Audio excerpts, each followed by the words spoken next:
Welcome back to the channel, everybody. I am Brian Lee Durfee, author of The Forgetting Moon and The Blackest Heart, both books published by Simon & Schuster's Saga Press. Now, today I'm going to be reviewing Hide and Seek by Ian Rankin. This is book number 2 in the Inspector Rebus mystery series. Now, there's probably about close to 20 books in the Inspector Rebus series. I've got all of them right there. I got most of them in paperback and a few in hardcover over here. Anyway, that's the Inspector Rebus series. We are going to read and review every single one of them for the channel. We are to book number 2. So we got a ways to go. Hide and Seek came out in 1990. Let's talk about the cover first. We know I love graphic design and cover illustration, so this cover matches the shape and hue of my Beatles shirt. I just noticed that. And the lettering on my... so it does sort of like a... just absolutely, this channel is just, it's so, I mean, the brilliance of my channel, I just can't get over it. So, the cover, yeah, that's what we were talking about. The cover, I like it. It's just simple, you know, it's just a simple murder mystery. Scottish murder mystery, set in Edinburgh, Scotland, a place in which I've been. Starts out, the cover, yeah, the cover's great. The cover's great. I mean, it's just a simple murder mystery cover. Looks good, works for what it is.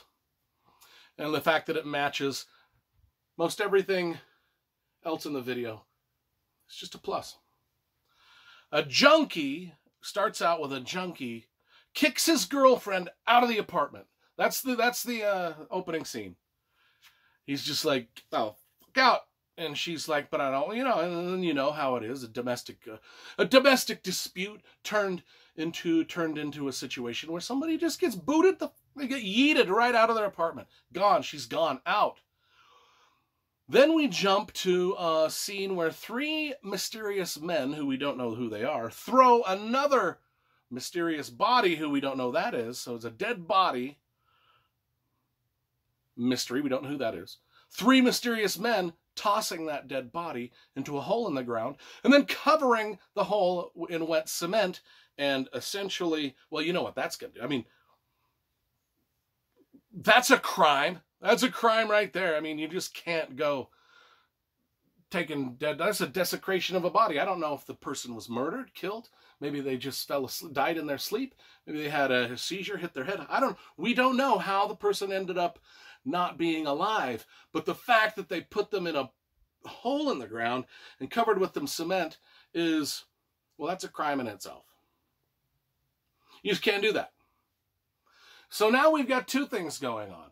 Girl getting booted from her apartment, a mysterious dead person getting buried under cement. It's like a mafia hit, you know. It smells of a mafia hit. And then we get Inspector Rebus. He's not investigating either one of the 2 things in the prologue. What he is investigating is he finds a corpse in a row house, like a nasty sort of drug, you know, one of those drug-infested neighborhoods that all cities have, including Edinburgh, you know, where all the houses, you know, that's where the crackheads live. Well, there's a dead body in one of these, and Rebus is investigating it. The dude is dead, stretched out, naked, in the cross shape, and it looks like an overdose, except for the fact that somebody's posed the body in a weird satanic way, with a few satanic things sprinkled about. So now we've got 3 sort of weird things going on. Girl getting kicked out the apartment, dude getting buried under the cement, and the dude in the so-called Satan drug overdose. Now, the 4th thing that happens is a girl comes to Rebus out of the blue and says, "Hey, The dude you found in the crack house that was spread out in a cross shape with the satanic stuff around him, well, you have to know, he was dead previous to that. I saw him on a different level in the crack house, like 3 levels up. He was already dead, but he was laying in the fetal position. So somebody took him from like the 4th floor down to the 1st floor whilst he was dead, and then posed him in this thing. So now Rebus has like got to figure all this stuff out. One of the things that I figured out while I was reading this book, one of the things that I didn't know, is that the officers, the police officers in Scotland, wear special glasses. If they've got vision problems, they wear special glasses that if those glasses fall off their faces in a scuffle or what have you, that those glasses won't break. They're indestructible.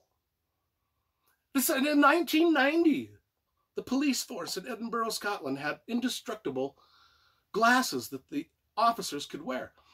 If you followed my channel for any length of time, you know I've worked in law enforcement for a bit, and I don't have indestructible glasses. It's 2022 in America.